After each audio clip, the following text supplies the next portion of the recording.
Hello everyone, good morning সকলকে। আজকে আবারও একটা বৃষ্টির দিনে তোমাদের সাথে চলে এলাম একটা ব্লগ শেয়ার করতে। মিনি ব্লগ বলতে পারো। আজকে সারাদিন আমি কি করব সেটাই তোমাদের সাথে শেয়ার করব। এই প্রেগনেন্সি টাইমে একা একা দিনগুলো কাটাতে ভীষণ অস্বস্তি হয়।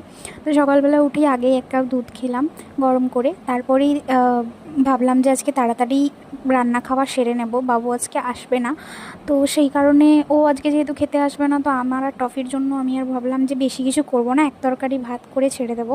তো একটু ঝিঙে, পটল, আলু কেটে রেখেছি, টমেটো, পেঁয়াজ, কাঁচা লঙ্কা, ধনেপাতা এইসব কেটে রেখেছি, সঙ্গে সয়াবিন ভিজিয়েছি আর একটু ডিম ইউজ করব। আর সঙ্গে এই যে কাঁকরোল, যেটা আমার সবচেয়ে প্রিয় বলতে পারো সবজির মধ্যে। কাঁকরোল ভাজা আমার সবথেকে প্রিয়।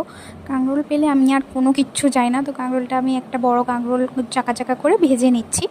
তো এবার বলি যে বাবু আসবে না, এক তরকারি ভাত করব, এই জিনিসটা আমার মাথায় আসতো না। কারণ আমি ভাবতাম যে বাবু না আসলে আমি বেশিরভাগ টাইমে আলু সেদ্ধ ভাত করে দুধ দিয়ে বা ঘি